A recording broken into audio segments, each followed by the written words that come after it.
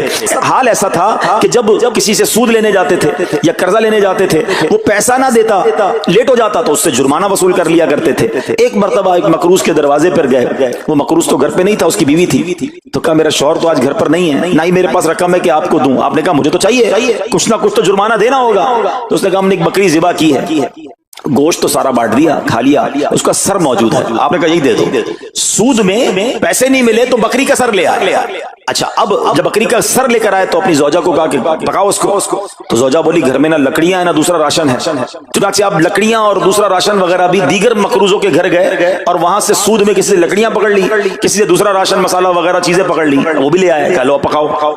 اب زوجہ نے ہانڈی بنائی، ابھی کھانا تیار ہو رہا تھا کہ اتنے میں ایک بھکاری آ گیا. حضرت حبیب اجمی نے اس وقت تو توبہ نہیں کی تھی، اس بھکاری کو بھی باتیں سنا کر نکال دیا، گھر سے نکال دیا. اب کھانا تیار ہو گیا، کھانے کے لیے بیٹھے، مگر جیسے ہی زوجہ نے ہانڈی کا ڈھکن اٹھایا نا تو وہ سالن جو تھا بکری کے سر کی بجائے پورا سالن خون سے بھرا ہوا تھا. زوجہ نے پکار کر کہا کہ دیکھو تمہارے اعمال کا نتیجہ، تمہاری کنجوسی کا نتیجہ، پوری ہانڈی خون سے بھری ہوئی ہے، سود کا مال تھا نا. اب ہانڈی کا جو خون میں بدل جانا آپ کے دل پر بڑی تنبیہ ہوئی، بڑا اثر ہوا کہ یہ میں کیا کر رہا ہوں، میں کون سی روزی کما رہا ہوں. اللہ سے جنگ ہے نا سود کا کام کرنے والا، وہ تمام لوگ سوچیں جو سود کا کام کرتے ہیں. اب جب آپ کے دل پہ چوٹ لگی تو آپ نے اب توبہ کرنے کا ارادہ کیا کہ بہت ہو گیا، اللہ کو بڑا ناراض کر لیا. تو آپ حضرت حبیب اجمی اب باہر نکلے کہ حضرت امام حسن بصری کی بارگاہ میں جاتے ہیں اور وہاں جا کر توبہ کرتے ہیں. مگر جیسے ہی اب باہر نکلے نا تو کچھ بچے کھیل رہے تھے، کھیلتے ہوئے بچے نے آواز لگائی جلدی سائڈ پہ ہو جاؤ، دور ہو جاؤ، حبیب اجمی سود خور آ رہا ہے، کہیں ایسا نہ ہو کہ اس کے قدموں کی دھول ہم پر پڑے اور ہم بھی بدبخت ہو جائیں. پھر دل پر چوٹ لگی کہ یار بچہ مجھ سے نفرت کرتا ہے، ایسا کام کرتا ہوں میں، اللہ بھی ناراض، اللہ کے بندے بھی ناراض، اور دل پر چوٹ لگی. حضرت حسن بصری رحمت اللہ تعالی کی خدمت میں گئے، بڑی سچی توبہ کی، اللہ کو راضی کرنے کے لیے پکی نیت کی. ابھی توبہ کی ہے، کوئی بڑی نیکیاں نہیں کر لی. واپس آ رہے ہیں، جیسے واپس آ رہے ہیں تو دیکھا کہ وہی بچے کھیل رہے ہیں. اب ان بچوں میں کسی نے آپ کو دیکھا تو کہا کہ اب حبیب توبہ کر کے آ رہے ہیں، دور ہو جاؤ، کہیں ہمارے قدموں کی دھول ان پر نہ پڑ جائے تو ہم گناہگار نہ ہو جائیں. تھوڑی دیر پہلے یہ بچے کہہ رہے ہیں کہ دور ہو جاؤ، ان کی دھول پڑ گئی تو ہم بدبخت ہو جائیں گے، سود خور جا رہا. ارے ابھی توبہ کی ہے. اور اللہ نے اپنے بندوں اور مخلوق کے دل میں کیسی محبت ڈال دی کہ بچے کہہ رہے ہیں دور ہو جاؤ، ہمارے قدموں کی دھول حضرت حبیب پر نہ پڑ جائے، ہم گناہگار نہ ہو جائیں. اب جناب بڑا دل پہ اور اثر ہوا کہ مالک تیری قدرت، ابھی تو توبہ کی ہے اور میری نیک نامی کا اعلان تو نے اپنی مخلوق سے کروا دیا، سب کے حقوق ادا کیے، سودی لین دین تھا سب ختم کیا، اللہ پاک کی عبادت میں مصروف ہو گئے، اللہ نے ولایت کا سرتاج بنا دیا، اپنا ولی بنا دیا. اے میرے پیارے اسلامی بھائیوں، یہ ہے توبہ. اللہ اکبر. اے میرے پیارے اسلامی بھائیوں، پتہ یہ چلا کہ عزت دوبارہ مل جاتی ہے. شرط صرف ایک ہے کہ آدمی صحیح راستہ اختیار کر لے. اولیاء کرام کی سیرت پڑھ کر دیکھیں، ہزاروں اولیاء کرام ایسے ہیں جو توبہ سے پہلے گناہوں میں مشغول تھے، معاشرے میں انہیں بری نگاہ سے دیکھا جاتا تھا، لوگ ان سے نفرت کیا کرتے تھے، مگر جب اللہ کی طرف آ گئے تو کیا کمال ہوا کہ اب جناب لوگوں کے دلوں میں تو دلوں میں، جانوروں کے دلوں میں بھی اللہ نے اپنی مخلوق کے دلوں میں ان کی عزت ڈال دی. کیونکہ عزت کس کے پاس ہے؟ رب کے پاس ہے. دلوں کا اختیار کس کے پاس ہے؟ وہ رب کے پاس ہے. آسمان ولایت کا ایک اور چمکتا ستارہ حضرت فضیل بن عیاض رحمت اللہ تعالی علیہ توبہ سے پہلے ڈاکو تھے. جی ہاں، آپ کتنا بڑا نام ہے ولیوں میں، مگر آپ ایک ڈاکو تھے. اور یہ کوئی کہانی نہیں، واقعی حقیقت ہے کہ رات کو جب بچہ سوتا نہیں تھا تو مائیں کہا کرتی تھیں بیٹا سو جاؤ ورنہ فضیل ڈاکو آ جائے گا. جس راستے پر آپ ہوتے تھے لوگ ڈر کے مارے اس راستے سے نہیں گزرتے تھے، مگر جب آپ نے توبہ کی، جن کا مال لوٹا تھا واپس کیا اور سارے حقوق ادا کیے، نیک کاموں میں مصروف ہو گئے، اللہ کی عبادت میں لگ گئے. حضرت فضیل بن عیاض نے وہ وقت بھی دیکھا کہ وقت کا بادشاہ آپ کے دروازے پر کھڑا تھا اور انتہائی عاجزی سے عرض کر رہا ہے کہ حضور ملاقات کا وقت عطا فرما دیجئے.